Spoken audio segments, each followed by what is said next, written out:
రెండు interesting updates అందుతూ ఉన్నాయి. ఒకటి మంగళగిరికి సంబంధించిన అప్డేట్, రెండు పిఠాపురానికి సంబంధించిన అప్డేట్. పిఠాపురంలో పవన్ కళ్యాణ్ గెలుపు తథ్యమైపోయిందని మనం చెప్పుకున్నాం. కాకపోతే ఇక్కడ మెజారిటీ ఎంత అనేది అందరినీ కూడా ఆసక్తిగా ఎదురుచూసేలా చేస్తోంది. సో మెజారిటీ ఎంత అనే దానిపై ఒక క్లారిటీ వచ్చేసింది. 70,354 ఓట్ల మెజారిటీతో భారీ విజయాన్ని, ఘన విజయాన్ని సాధించారు జనసేన అధినేత పవన్ కళ్యాణ్. ఏలూరు టీడీపీ అభ్యర్థి బడేటి రాధాకృష్ణ కూడా విజయం దిశగా దూసుకుపోయారు. పాలకొల్లు టీడీపీ అభ్యర్థి అటు నిమ్మల రామానాయుడు కూడా విజయాన్ని సాధించారు.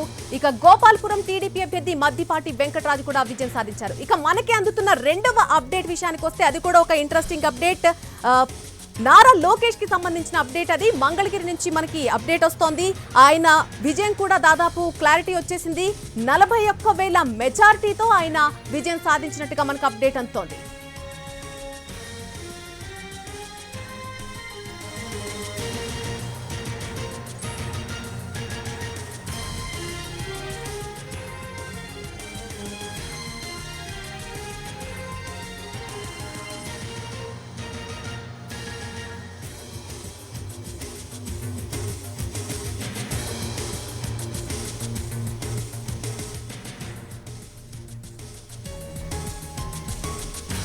వైసీపీలో జగన్ మార్చేసిన అభ్యర్థులంతా కూడా ఓటమి పాలైనటువంటి సిచ్యువేషన్ మనకు కనిపిస్తోంది. ఇక్కడ ప్రధానంగా ప్రధాన ప్రతిపక్ష స్థానాన్ని కూడా చేరుకునే అవకాశం కనిపించడం లేదు వైసీపీకి. ప్రధాన ప్రతిపక్షం స్థానం రావాలంటే 18 స్థానాలు గెలవాల్సిన అవసరం ఉంది. కానీ మనం ఒకసారి ట్రెండ్స్ అక్కడ చూసినట్టయితే కేవలం 13 స్థానాలకు మాత్రమే ఆధిక్యంలో కొనసాగుతున్నటువంటి పరిస్థితి వైసీపీ తరపు నుంచి కనిపిస్తోంది. ఈ నేపథ్యంలో ప్రధాన ప్రతిపక్ష స్థానం అనేది కూడా ఒక పెద్ద క్వశ్చన్ మార్క్ గానే చెప్పుకోవచ్చు. విజయ్ దుందుబి మోగిస్తున్నారు ఇటువైపు కూటమి అభ్యర్థులంతా కూడా.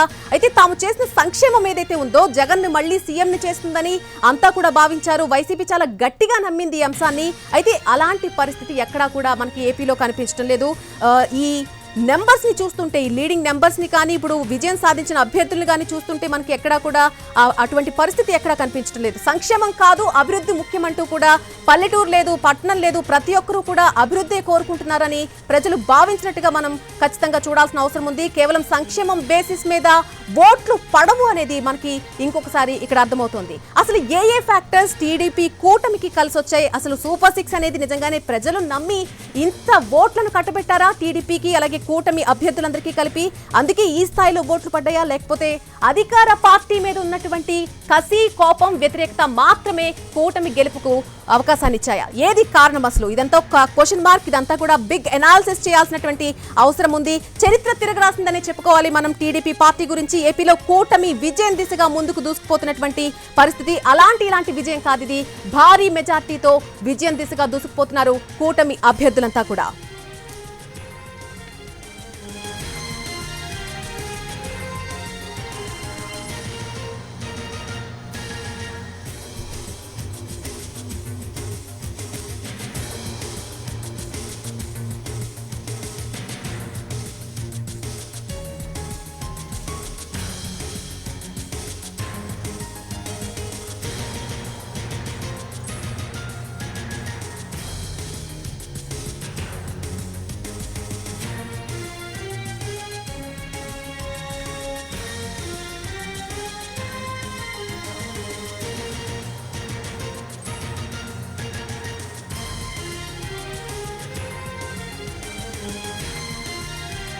బడా నేతల వారసులు ఓటుని పాలైనటువంటి అప్డేట్ మనం చూస్తున్నాం. బందర్లో పేర్ని నాని కుమారుడు పేర్ని కృష్ణమూర్తి ఓటుని పాలయ్యారు. జీడి నెల్లూరులో నారాయణ స్వామి కూతురు కృపాలక్ష్మి కూడా ఓటుని పాలయ్యారు.